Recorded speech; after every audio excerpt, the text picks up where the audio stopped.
Hello friends, welcome back to our channel Mahavir study point. सुबह के इस मैथ के सेशन में आपका स्वागत है। आज हम लोगों का मैथ का प्रैक्टिस सेट नंबर 134 होने वाला है। 133 तक कंप्लीट हो चुका है। रोज़ सुबह 10 बजे से यह प्रैक्टिस सेट होता है मैथ का, जिसमें 20 क्वेश्चन हम प्रीवियस ईयर का सॉल्व करवाते हैं। 20 क्वेश्चन करवाते हैं, उसके माध्यम से हम आपको अप्रोच लेना सिखाते हैं क्वेश्चन में कि किस तरह का क्वेश्चन में कैसे आप कम समय में आप उसको बना सकते हैं। हर मेरा एक वीडियो में आपको एक ना एक दो कंसेप्ट जरूर आपको सीखने को मिलेगा। तो यह वीडियो अगर शुरू से आप देख रहे हैं तो पूरा देखिए, आपको निश्चित रूप से कुछ ना कुछ नया सीखने को जरूर मिलेगा। सारा 100% रियल और ऑथेंटिक क्वेश्चन है, इसका आप चिंता बिल्कुल मत करिए, ठीक है। तो चलिए आज का प्रैक्टिस सेट शुरू करते हैं। इसके अलावा बता दें कि शाम 5:30 बजे रीजनिंग का प्रैक्टिस सेट होता है, वो भी प्रीवियस ईयर एसएससी में जो भी क्वेश्चन पूछा गया उन्हीं का 20 क्वेश्चन का कलेक्शन रहता है। देखिए पहला क्वेश्चन कह रहा है, दो समीकरण दिए गए हैं। दो समीकरण 4x प्लस 4xy माइनस 6 बराबर 0 और x प्लस 6y माइनस बराबर 0, दो रैखिक समीकरण। यहाँ देखिएगा ध्यान से, दो रैखिक समीकरण के युग्म के लिए k का मान बताना है जिससे वे एक दूसरे के समानांतर हो। जब समानांतर कहता है तो क्या लगाते हैं? जब समानांतर कहता है तो लगाते हैं a1 बटा a2। सब बताएंगे a1 क्या है, b1 क्या है। b1 बटा b2 is not equal to c1 बटा c2। जब कहता है कि एक दूसरे के समानांतर और दो रैखिक समीकरण तो इनका युग्म और k का मान निकालने कह रहा है, तो ये फॉर्मूला बैठाना होगा। a1 बटा a2 बराबर b1 बटा b2 is not equal to c1 बटा c2। अब देखिएगा ध्यान से मेरा बात, देखिए ये है आपका a, ये है b और ये है c। a1 था ग्रुप, ये है a2, ये है b2 और ये है c2, ठीक है। a1 रखना है ना, a1 में कितना है 4x रखिए बटा a2 में कितना रखना है 4xy, तो रख दीजिए 4xy बटा में। आ रहा मेरा बात समझ में? आ रहा है, ठीक। अच्छा a2 बिठाता है यहाँ पे a2 होगा, यहाँ पे क्या होगा a2, यहाँ पे a2, यहाँ पे b1 लिखेंगे 4ky और यहाँ पे लिखेंगे b2 कितना है 6y। अब इसको सॉल्व कर लीजिए, आपका आंसर आ जाएगा। देखिए तो x कट गया, 4 कट गया, y क्या हो गया, कट गया। तो k का वैल्यू सिंपली, k का वैल्यू आपका कितना आ गया, k इज इक्वल टू 6। बोलिए क्या बात समझ में आ गया कि नहीं आ गया? तो ऑप्शन नंबर क्या हो जाएगा, ऑप्शन नंबर 2। देख रहे हैं कितना अच्छा सा क्वेश्चन था और कितना हम लोग सिंपल वे में इसको कर लिए, ठीक है। चलिए अगला क्वेश्चन का तरफ। अगला क्वेश्चन कहता है, यदि साधारण ब्याज की दर 11% से बढ़कर 17.5% हो जाती है तो एक व्यक्ति की वार्षिक आय इतना तक बढ़ जाती है। उस राशि पर 5 वर्ष के लिए 10% की दर से साधारण ब्याज क्या होगा? यहाँ पे ध्यान दीजिएगा, पहले 11% था सिंपल इंटरेस्ट, अब बढ़ करके कितना हो गया, तो अब बढ़ करके हो गया 17.5। कितना का डिफरेंस हुआ है? तो आपको दिख रहा है सीधा सीधी कि 17.5 में 11, तो माइनस करेंगे तो कितना हो जाएगा, 11 6 17, 6.5% का डिफरेंस आ रहा भैया। और यही 6.5% का डिफरेंस के बराबर, यही 6.5% का डिफरेंस बराबर है, किसके बराबर है, 107120, ठीक है। पॉइंट क्या हो जाएगा, उड़ जाएगा, ठीक है। या यहाँ पे लिख देते हैं कि 1% का वैल्यू, 1% का वैल्यू यहाँ से निकालते हैं, ठीक। कितना आ जाएगा 107120 बटा 65 करेंगे। 65 का पॉइंट हटाएंगे तो ऊपर में 10 लिखेंगे और इसका हटाएंगे तो नीचे कितना लिखेंगे 100। तो ये तो 00 पहले ही कट जाता, काट सकते थे, ठीक है, कोई बात नहीं है, यहाँ पे काट देते, 0 कट गया। अब तो क्लियर आपको समझ में आ रहा होगा। यहाँ पे काटते हैं, 13 से काटने का कोशिश करते हैं, 13 पचे 65, 13 से काटते हैं, 13 8 104, ठीक है। 3 बचा, 13 दूनी 26, 13 चौके 52, 824 बटा 5 आया 1% का वैल्यू। तो 100% का वैल्यू कितना हो जाएगा, तो 100% का वैल्यू हो जाएगा, 100% का वैल्यू कितना हो जाएगा, 824 बटा 5 इंटू 100। 20 से इसको काट देंगे, कितना हो जाएगा आपका 1648। बस सवाल ख़त्म। कहता है 5 वर्ष के लिए 10% का दर से साधारण ब्याज निकालिए। तो इसका सिंपल इंटरेस्ट निकाल देना है। तो सिंपल इंटरेस्ट का फॉर्मूला क्या होता है, मूलधन गुना समय गुना दर बटा 100। तो मूलधन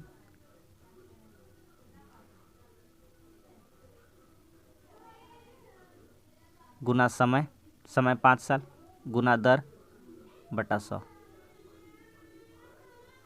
2 जीरो 2 जीरो क्या हो गया, कट गया।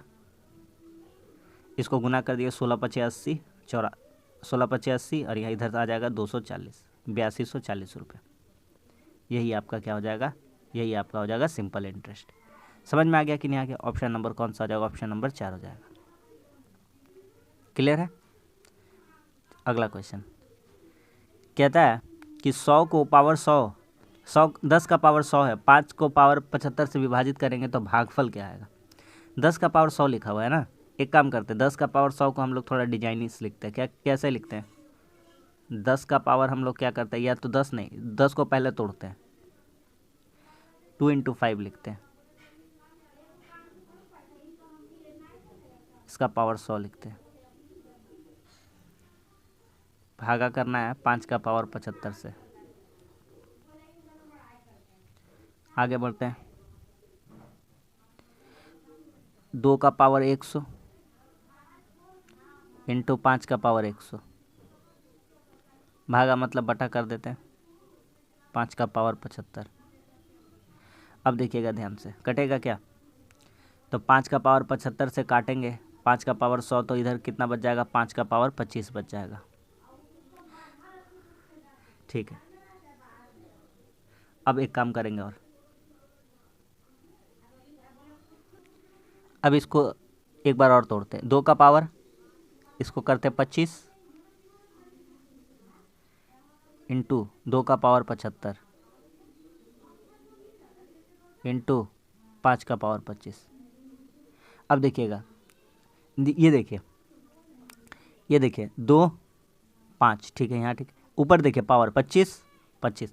आप जानते हैं ये है ए, ये है बी, और पावर पावर इन दोनों का सेम है, पावर पावर क्या है, सेम है। तो पावर पावर सेम है तो ए बी को गुना कर देंगे, तो 2 5 कितना हो जाएगा 10। जब भी पावर पावर सेम रहेगा तो बेस को गुना कर देंगे, और जब बेस बेस सेम रहेगा तो पावर को जोड़ देते हैं। ठीक है, तो यहाँ यहाँ पे पावर पावर सेम है, बेस नीचे वाला अलग है, तो उन दोनों को गुना कर दिए। तो 10 का पावर कितना गया 25 इंटू 2 का पावर कितना हो गया 75। तो हमसे यही पूछा था भागफल क्या आ जाएगा। तो इस क्वेश्चन का सही आंसर कितना हो जाएगा, ऑप्शन नंबर 4।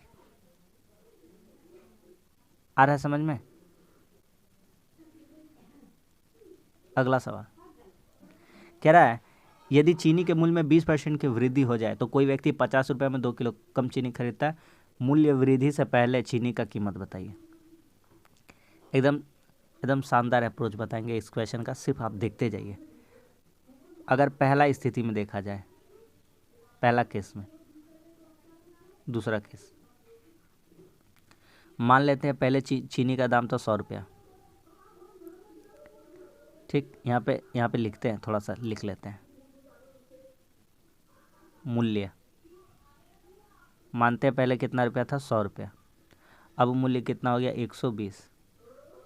ठीक है भैया, अब क्या कहता है, तो ये मूल्य है, तो यहाँ से मात्र इसको काट के छोटा कर लें, इसको छोटा कर लें, 20 × 5 = 100, 20 × 6 = 120, यहाँ कर देते हैं मात्रा।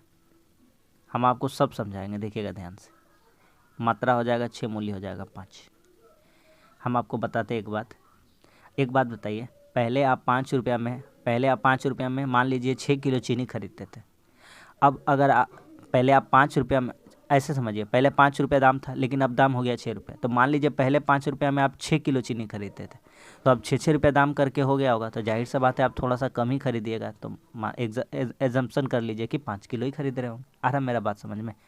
पहले 100 रुपया में 100 किलो चीनी खरीदते थे, तो पहले 100 में 100 चीनी खरीदते थे, लेकिन अब दाम कितना हो गया 120। तो जैसे दाम बढ़ेगा तो मात्रा घटेगा, और मात्रा आपका घटेगा तो दाम क्या हो रहा है, इसका मतलब बढ़ रहा है। आ रहा मेरा बात समझ में? दाम बढ़ जाने से मात्रा क्या हो जाती है, घट जाती है। अब मेरा बात समझ में? एक किलो चावल का मूल्य 40 रुपये आप लेकर के गए, और अगला बार जब दाम बढ़ गया 50 रुपये किलो हो गया, तो इस बार आप अगर पैसा ज़्यादा लेकर जाइएगा, लेकिन आपको समान मात्रा क्या हो जाएगा, कम हो जाएगा। ठीक है, इसलिए एक दूसरे के मूल्य और मात्रा क्या हो जाते हैं, व्युत्क्रमानुपाती, यानी कि उल्टे हो जाते हैं। अब यहाँ पे देखिए, मूल्य 5 था तो 6 हो गया, मात्रा पहले 6 मिलता था, अब कितना हो गया, 5 हो गया। इतना बात आपको समझ में आ गया। आगे बढ़ते हैं। कह रहा 2 किलोग्राम कम चीनी खरीदता, पहले 6 मिलता था अब 5 मिलता है, यहाँ से 1 का वैल्यू किसके कितने के बराबर है, 2 के। तो कहता है मूल्य से पहले कितनी चीनी खरीदी जा सकती है, तो 1 का वैल्यू 2 है, तो मूल्य से पहले कितना मात्रा मिल रहा था, 6 किलो, तो 6 दूनी कितना हो जाता, 12। और पूछता मूल्य परिवर्तन के बाद कितना चीनी खरीदा जा सकता था, तो 10। तो आपसे ये वाला पूछा है, समझ में आ गया कि नहीं आ गया। Option number 2 12 kilo. 10 किलो वाले का आंसर गलत हो जाएगा। कब पूछता है, जब पूछता है चीनी का नया मूल्य बताइए। आ गया ना समझ में। अगला सवाल कहता है A B C D E 5 क्रमिक विषम संख्या है। यहाँ पे नोट करिएगा बात को, 5 क्रमिक विषम संख्या है। मान लीजिए ए मानना क्या है, पहली 5 क्रमिक विषम संख्या 1 3 5 7 9, 9 7 16 5 21 3 24 और 1 25। इनका क्या आ रहा है, इनका आ रहा है बीच वाला, यानी कि 5 आ रहा है। क्या आ रहा है, 5। ठीक है, इनका औसत मांगा है। अरे भैया कुछ नहीं करिए, इनका औसत क्या हो जाएगा, a+4।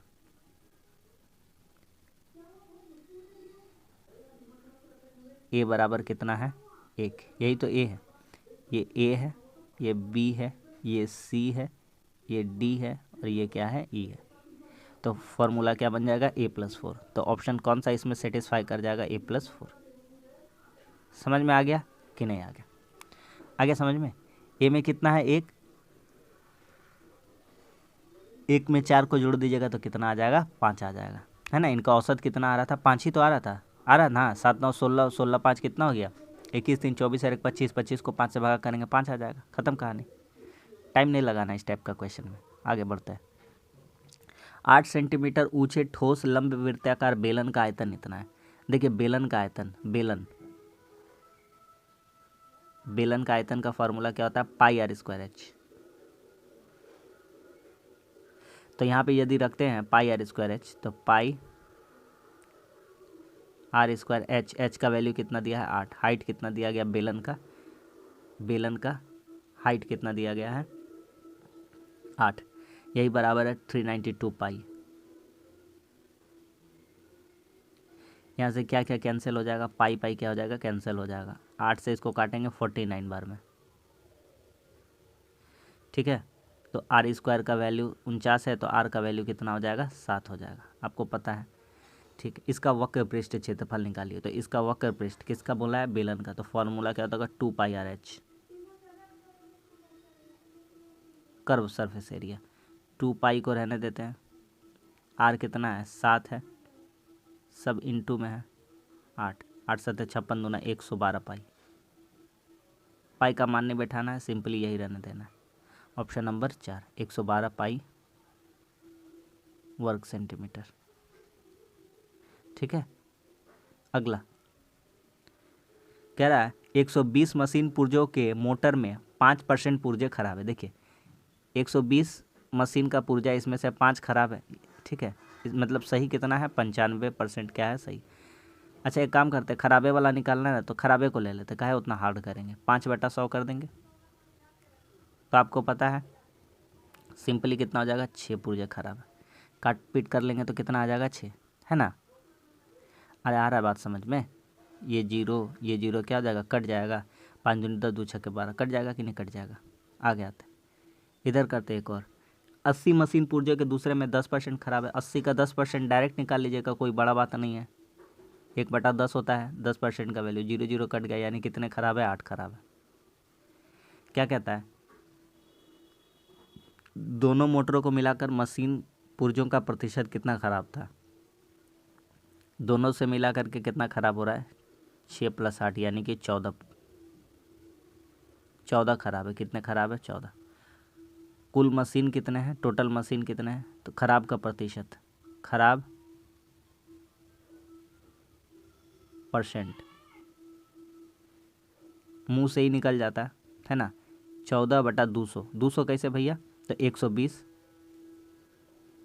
उधर था और 80 इधर था, दोनों ग्रुप में से, इंटू 100, तो 7% हो जाए, आधा हो जाता ना,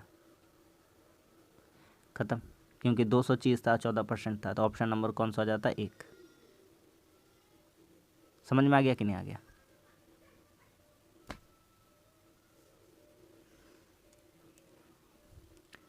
अगला,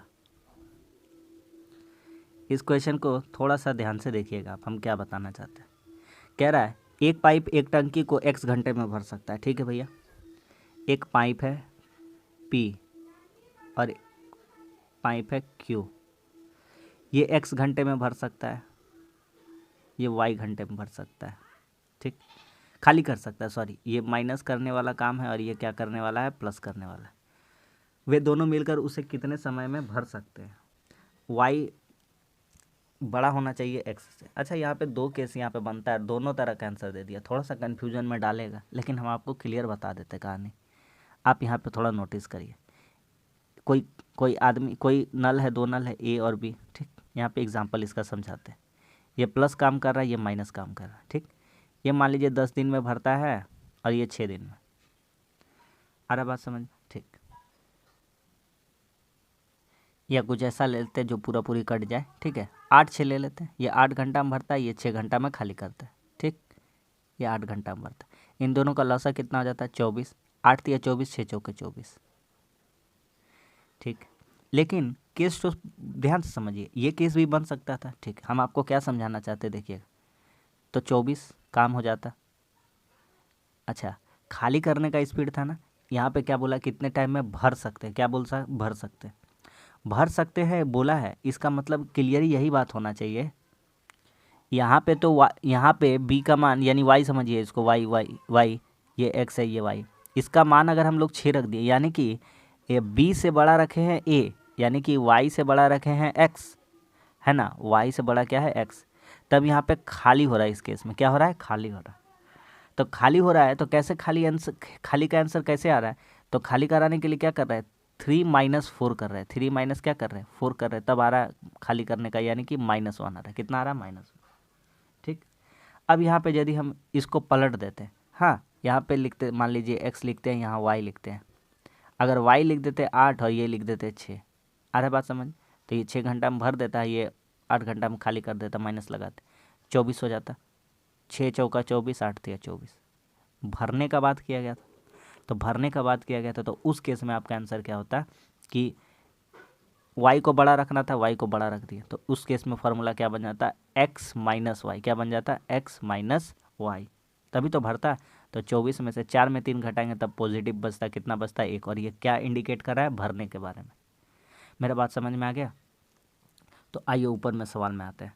तो देखिए एक्स वाई हो गया था, इन दोनों का एलसीएम कितना हो जाता, काम एक्स वाई, इन्हीं दोनों का तो लेते थे, 6 और 8 का एलसीएम लेते थे, यहाँ एक्स वाई का एलसीएम एक्स वाई हो जाएगा। तो यहाँ एक्स एक्स कटेगा, यहाँ हो जाएगा वाई और यहाँ हो जाएगा एक्स। अब आपको बताए थे वाई बड़ा कह रहा था, वाई क्या कह रहा था, बड़ा, तो आंसर कैसे आता था, 4 - 3, यानी कि इसका जो एलसीएम था यहीं पे, तो वाई -x हो जाएगा। यहाँ क्या हो जाएगा, वाई -x।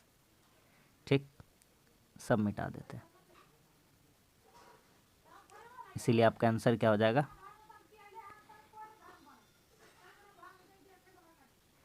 इसीलिए आपका आंसर हो जाएगा एक्स वाई बटा वाई -x हो जाएगा, तभी आपका भरने का बात हो जाएगा। आ गया बात समझ में? तो उतना सारा समझाने का मकसद मेरा यही था, ऑप्शन नंबर 1 हो जाएगा।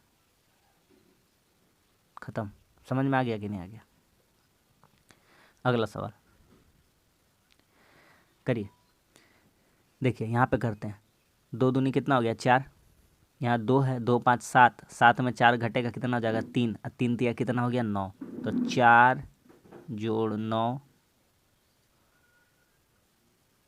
4 जोड़ कितना हो गया, 9 घटाओ 8,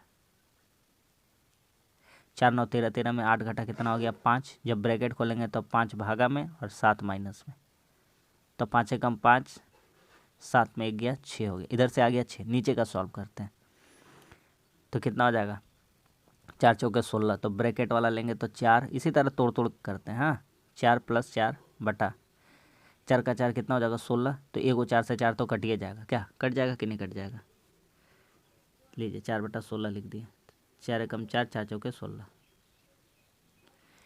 इतना दूर समझ में आया? ठीक, अब आगे बढ़ते हैं। यहाँ पे भी का था, मतलब गुना था 2 का, और यहाँ भागा है 2, तो कितना हो जाएगा, 4 चौके 16 और 1 17, तो 4 चौके 16 1 17, 2 गुना 17/4, 17/2 हो गया। अब भागा में है तो भागा पलट के ऊपर चला जाएगा तो इधर से बच जाएगा 4/17। कितना बच जाएगा? 4/17। यहाँ बचा 4/17, यहाँ बटा 6, 6 तो 6/4/17, 4 यहाँ है, ऊपर कितना चला जाएगा? 17, 2 दूनी 4, 2 तिया 6, 51/2। Option number 4। समझ में आ गया कि नहीं आ गया? अगला सवाल कहता है वाई ने एक फ्लैट खरीदा इतना में और उसे नवीनीकरण पर इतना खर्चा किया, उसने फ्लैट पर इतना बेच दिया, तो उसका लाभ बताइए। टोटल खरीदने में कितना खर्चा किया? 9,25,000, 9,25,000। और भी ऊपरी इनकम मतलब खर्चा किया है, इनकम नहीं खर्चा, 35,000 का। टोटल यहाँ कितना बन रहा है उसका? 0, 0, 9,60,000।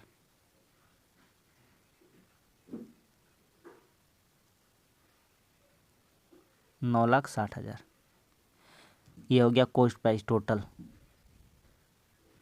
सेलिंग प्राइस कितना है? 1,80,000, सॉरी 1,00,000 नहीं, 10,80,000। प्रॉफिट हो रहा है, आपको साफ साफ दिखना चाहिए, प्रॉफिट हो रहा है। कितना का हो रहा है? 10,80 माइनस 9,60, 0,000। ठीक है, अब करते हैं घटाओ। 3 0 3 0 आ जाएगा। ठीक है, इनफैक्ट 4 0 4 0 आ जाएगा। यहाँ हो जाएगा 96 12 108। 1,20,000 का प्रॉफिट हो रहा है।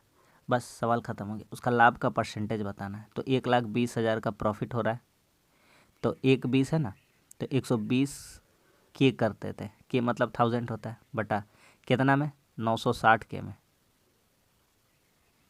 इंटू 100 प्रॉफिट परसेंटेज बताना। वो सब लिखा लिखी झमेला छोड़ देते हैं, है ना, के में बात कर लेते हैं।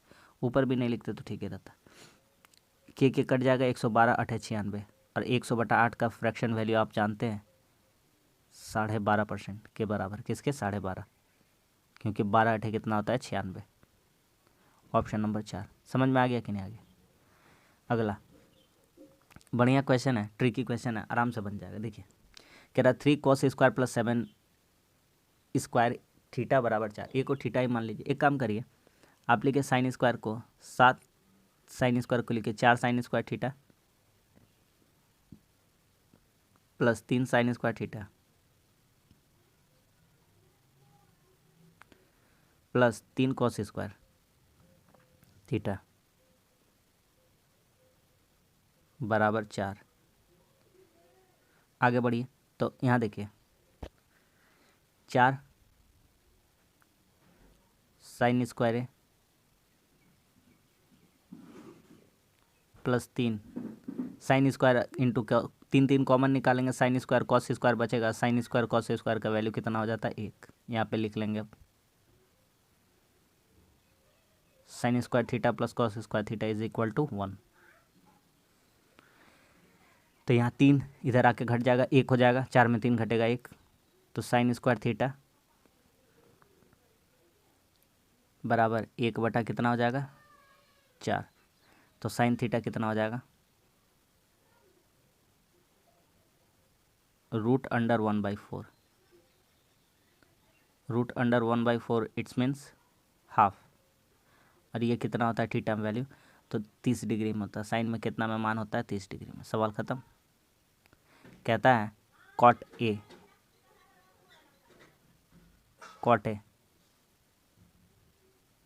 30 डिग्री का वैल्यू बताना कॉट का। तो 30 डिग्री का वैल्यू कितना होता है? √3। ठीक है, आगे समझ में? Option number 2। नेक्स्ट कह रहा है एक कक्षा में कुछ विद्यार्थियों का औसत भार इतना है, यदि 72.2, 70.8, 70.3, 66.7 किलोग्राम भार वाला 4 विद्यार्थी आता है, तो सबका जो 4 विद्यार्थी का औसत भार 300 बढ़ जाता है। शुरू में कक्षा में विद्यार्थी कितने थे? देखिएगा ध्यान से। मान लेते हैं हमको नहीं पता था कितने थे, तो शुरू में हम मान लेते हैं x विद्यार्थी थे। तो यहाँ पे कितना हो जाएगा? तो टोटल अगर हम बात करेंगे टोटल, तो 68.5। अब पहले कितने विद्यार्थी थे? x, और प्लस करेंगे, इसमें क्या प्लस करेंगे? तो 72.2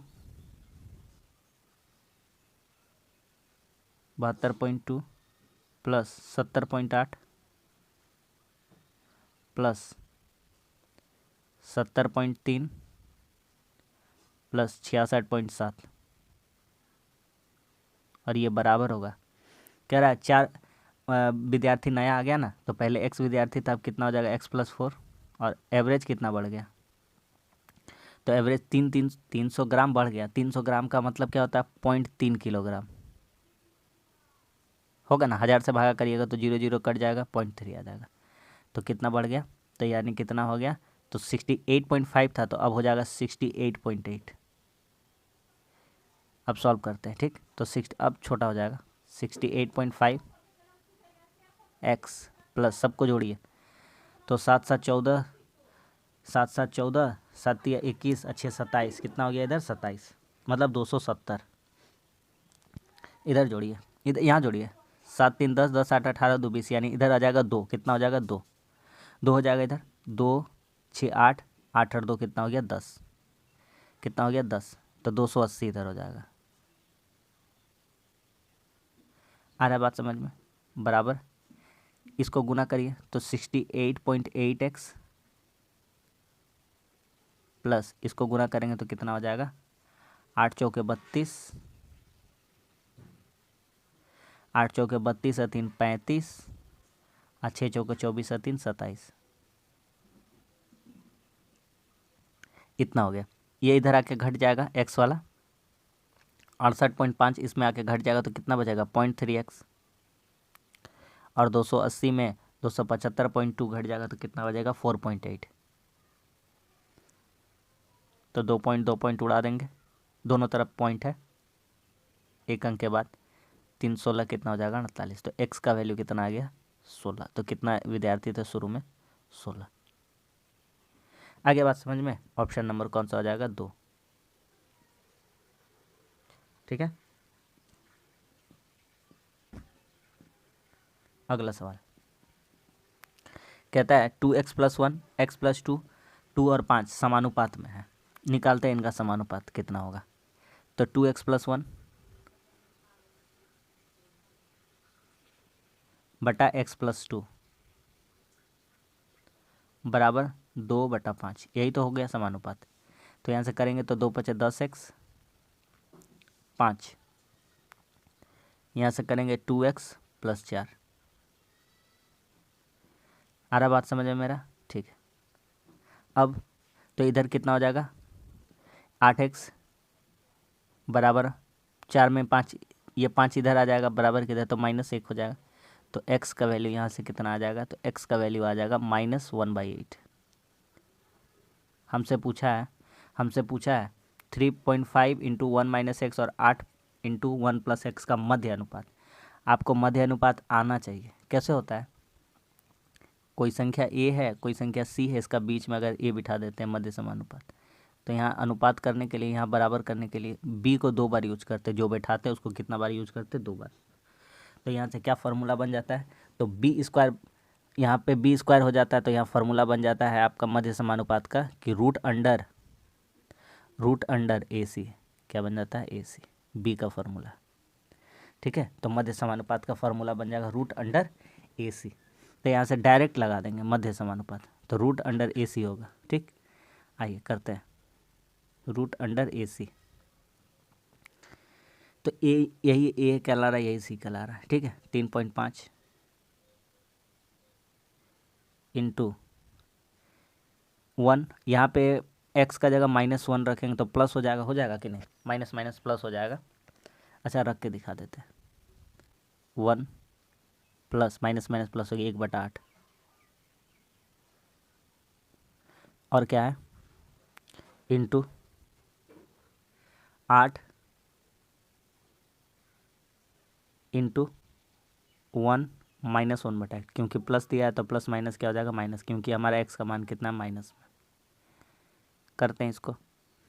8 कम 8 8 8 कम 8 8 9, तो 35/10 करिए।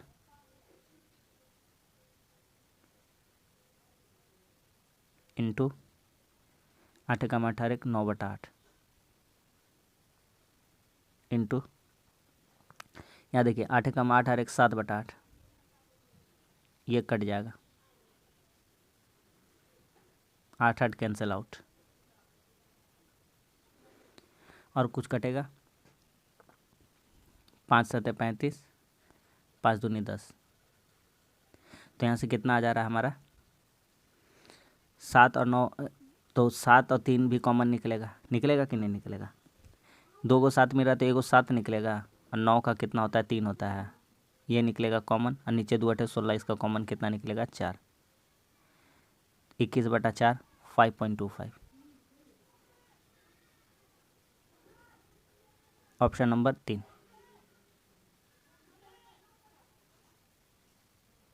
आगे समझ में। अगला सवाल कह रहा है 169 सेंटीमीटर लंबा आदमी एक खंबे के निकट खड़ा है, उसकी छाया इतनी है, तो खंबे की छाया 420 सेंटीमीटर लंबी है, तो उसकी लंबाई कितनी होगी। सिंपल सा यहाँ अप्रोच लगा देना, कुछ भी नहीं करना है।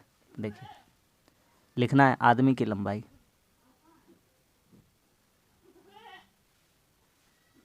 आदमी की लंबाई, ठीक है, खंबा की लंबाई, खंबा की लंबाई, आदमी की परछाई या छाया कहिए, आदमी की परछाई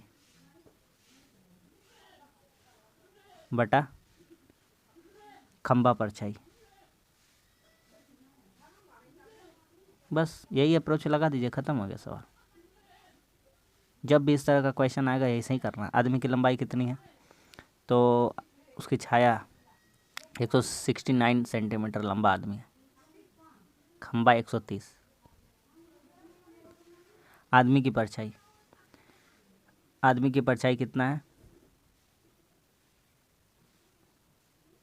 आदमी की परछाई कितना है, अच्छा ये नहीं, यहाँ पे नहीं, खंबा की लंबाई बोला है, खंबा की लंबाई यही तो निकालना है, खंबा की क्या निकालना, लंबाई, क्योंकि आदमी का लंबाई तो दिया हुआ है, आदमी का लंबाई दिया हुआ है, तो खंबा की लंबाई निकालनी है।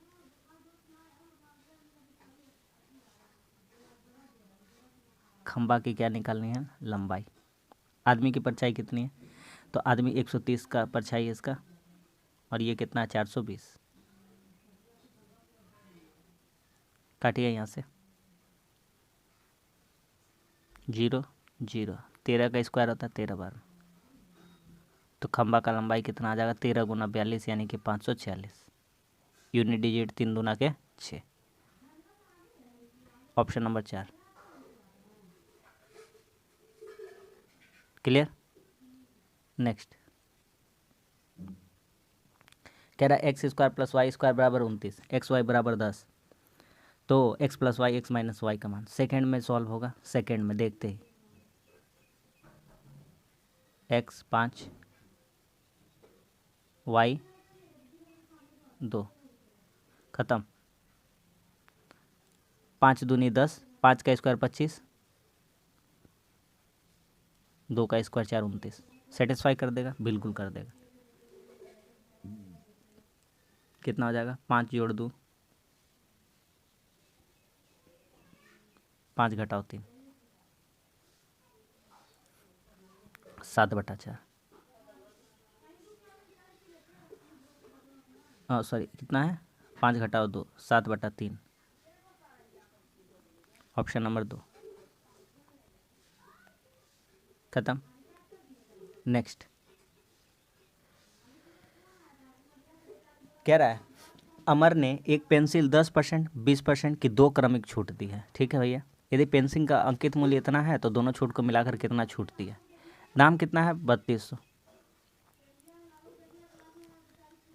कितना छूट दिया भैया 10% का छूट दिया 20%, यानी इसका वैल्यू को वो बेचा है 10% छूट देने का मतलब 90 में बेचा। आ रहा मेरा बात समझ में? सिंपल सा बात है। आप छूट देना चाहते हैं 10% का, तो 100 रुपया कुछ भी को चीज़ को मान के चलिए, तो 100 का 10 कितना हो जाता है? सिंपली 10। तो 100 का चीज़ था, 10% छूट दिया, 90 में बेच दिए, तो 3200 का वैल्यू 90 में बेचा गया। और उसके बाद भी क्या किया? 20% का फिर छूट दिया, तो जो ये वैल्यू आया था इसका भी कितना परसेंट में बेच दिया? 80% में। चारों जीरो कट जाएगा, ऊपर में भी 4 जीरो है। 9×8 = 72 गुना 32, तो 32 गुना 72 करेंगे तो कितना हो जाएगा?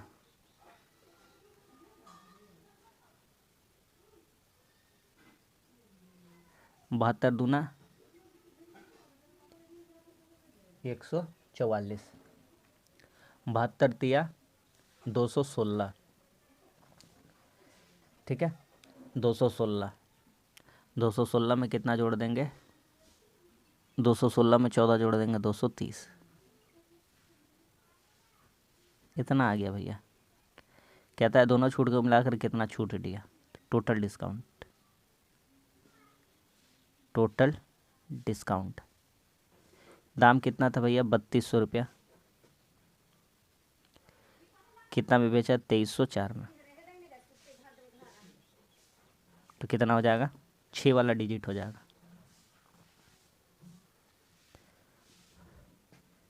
6 वाला होगा, लेकिन 9 वाला होगा।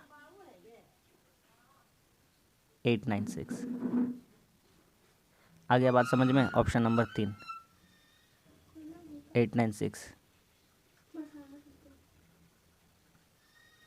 अगला कह रहा है √12 प्लस √12 प्लस √12 प्लस इस तरह से चलता गया, तो इसका मान बताना। तो देखिए, जब भी इस तरह का क्वेश्चन आएगा, दो अप्रोच हम आपको बताते हैं। जब भी इस तरह का क्वेश्चन, याद रखिएगा यहाँ इन्फिनिटी नहीं लगना चाहिए, तब केस में बता रहे, ठीक है? नहीं तो यहाँ पे इन्फिनिटी भी लगता है, ध्यान से समझिएगा, रटा नहीं रहे। √12 प्लस √12 प्लस √12 प्लस इस तरह से चलता गया है। और एक बात बोला गया है कि 12, तो एक काम करिए, इसको ना 12 जो है ना, इसको 12 को 2 भागों में तोड़िए, जिन दोनों का डिफरेंस 1 आए, तो 4 तिया 12। तो यहाँ पे जब आपका पॉजिटिव वाला बात कर रहा है, ये प्लस वाला जब बात करता है प्लस वाला, तो आंसर आपका बड़ा वाला होता है। आंसर क्या होता है? बड़ा वाला। तो यही आपका माइनस माइनस वाला बात करता है, माइनस वाला, तो आंसर कौन सा हो जाता है? छोटा वाला। तो इस केस में आपका आंसर कौन सा हो जाएगा? Option number 4। 4 नंबर हो जाएगा, 4 बड़ा वाला। 4 तिया 12। हमेशा डिफरेंस कितना होना चाहिए? 1 का होना चाहिए। अगला सवाल कहता है ए अकेला उतना ही दक्ष है जितना बी और सी मिलकर। ए मिलकर एक काम करते हुए ए बी 36 दिन में, सी अकेला 60 दिन में। देखिए यहाँ पे ए बी एक साथ काम करता है, सी कितना दिन में करता है? 60 दिन में। ए बी 36 दिन में। एलसीएम कितना आ जाएगा? 180। बड़ा वाला को फॉलो करते हैं, एलसीएम पता चल जाएगा। 36 60 दूना 120, 180, तीनों दोनों से कट जाएगा। 36 × 5 = 180, 60 × 3 = 180। अब देखिएगा ध्यान से, कह रहा है ए अकेला उतना ही दक्ष है जितना बी और सी मिलकर। यहाँ पे ए का वैल्यू हम लिखेंगे, अगर ए बराबर अकेला उतना ही दक्ष है जितना बी और सी। अब क्या करेंगे? ए बराबर बी प्लस सी, अपना मन से वो काम कर देंगे जो आपको भी करने आ जाएगा धीरे धीरे, जब प्रैक्टिस करिएगा तब। बी दोनों तरफ जोड़ दीजिए, ठीक है? दोनों तरफ बी जोड़ा, ठीक है? अब देखिएगा ध्यान से, तो ए प्लस बी, ए प्लस बी, ए प्लस बी का वैल्यू कितना है? 5, तो यहाँ पे रख देंगे 5 बराबर 2b, बी बी जोड़ के 2b। सी का वैल्यू कितना है? तो सी का वैल्यू कितना है? 3। तो बी का वैल्यू यहाँ से डायरेक्ट कितना आ जाएगा? 1, क्योंकि 5 में 3 आके घटेगा 2, 2 2 कट जाएगा, बी का वैल्यू आ जाएगा 1। कह रहा बी शेष कार्य को कितने, अब ए और सी मिलकर दोनों 10 दिन तक काम करते हैं। ए और बी मिलकर 10 दिन तक साथ कार्य करते हैं। ए और सी मिलकर, सॉरी, ए और सी। तो ए का एफिशिएंसी कितना हो जाएगा, तो ए बी जोड़ करके कितना था 5, तो ए का एफिशिएंसी कितना आ जाएगा, ए आ जाएगा 4, आ जाएगा कि नहीं, क्योंकि ए और बी जोड़ करके 5 आ रहा है एफिशिएंसी, बी का 1 है, तो ए का कितना हो जाएगा 4। अब कहता है ए सी मिल करके एसी मिलकर के जगह ही कम पड़ जा रहा है। एसी मिलकर कितना दिन तक काम किया, 10 दिन तक। करवा दीजिए इन लोगों को काम। एसी ए का एफिशिएंसी कितना है 4, सी का एफिशिएंसी कितना है 3, कितना दिन तक काम कर रहे हैं, 10 दिन तक। तो एसी कितना काम कर दिया है 70। शेष काम कितना बचा ये बताने का ज़रूरत नहीं है, शेष काम कितना बचा 110। 110 को कौन करेगा, बी करेगा। अब बी का एफिशिएंसी कितना है 1, तो कितना दिन लग जाएगा 110। आ गया बात समझ में। ऑप्शन नंबर 1 बढ़िया बढ़िया क्वेश्चन है, हार्ड नहीं है, बस थोड़ा सा दिमाग लगाना अच्छा से। आ रहे अगला सवाल पे। दो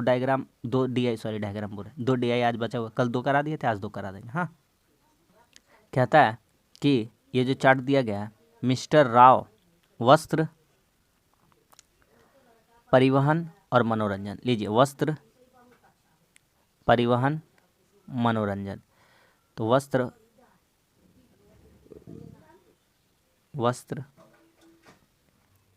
परिवहन,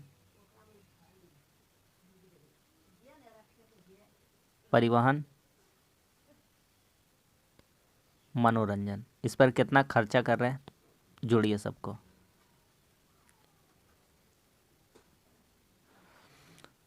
चार 3 7 8 15 45 डिग्री, कितना डिग्री, 45 डिग्री, सबको जोड़ दिए। कह रहा है कुल मिलाकर अपनी आय का कितना % भाग खर्चा करते हैं, कुल खर्चा कितना करते हैं। ठीक है, अच्छा एक बात बताइए, % में बताना है ना भैया। एक बात बताइए, चूँकि हम लोग क्या जानते हैं कि 100 डिग्री में बोला है ना, तो 360 डिग्री बराबर कितना होता है,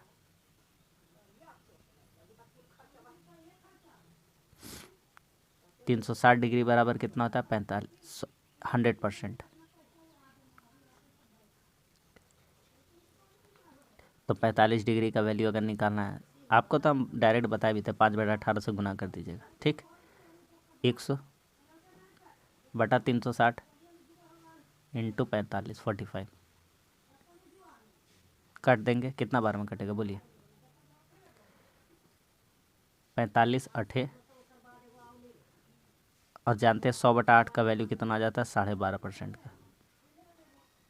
खत्म हो गया कि नहीं। तो ऑप्शन नंबर 4 समझ में आ गया। लास्ट क्वेश्चन कह रहा है मिस्टर राव की कुल मासिक आय 72,000 है। ठीक है, तो वह राशि मकान के किराए में कितना देते हैं, मकान किराया 54 डिग्री, कितना डिग्री है 54। तो 54 डिग्री को हम अगर निकालते, अभी आपको सिखाए ना तुरंत, तो कैसे निकालेंगे 54 डिग्री, तो कुछ मत करिए, 100/360 इंटू 54, तो आपको पता चल जाएगा कितना, 0 0 6 9 9 या 6 9 54, 6 6 36, 3 दूना 6, 3 तिया 9, 2 से काट देंगे 5 बार में, कितना बार में 5। तो 54 डिग्री का वैल्यू परसेंटेज में कितना आ जाएगा, 15%। तो आपको निकालना है 72,000 का 15%, तो 2 जीरो उड़ा दीजिए पहले से ही, सब तरीका सिखा चुके हैं, परसेंट से 2 जीरो उड़ जाएगा। 15 दूना 30, 15 7 105 और 3 108, आगे समझ में। तो 10,800, ऑप्शन नंबर 3 खत्म हो गया। समझ में आ गया। तो बस आज के लिए इतना ही। आज भी 20 क्वेश्चन कंप्लीट हो गया और बहुत कम समय में हम लोग अच्छा कंटेंट के साथ प्रैक्टिस कर लेते हैं। तो वीडियो अच्छा लगा तो प्लीज़ लाइक कर दीजिए, अगर हमारे चैनल पर नहीं तो थोड़ा सपोर्ट दिखाइए, हमारे चैनल को भी सब्सक्राइब कर लीजिए। मिलते हैं शाम के रीजनिंग के सेशन में, तब तक के लिए धन्यवाद। जय हिंद।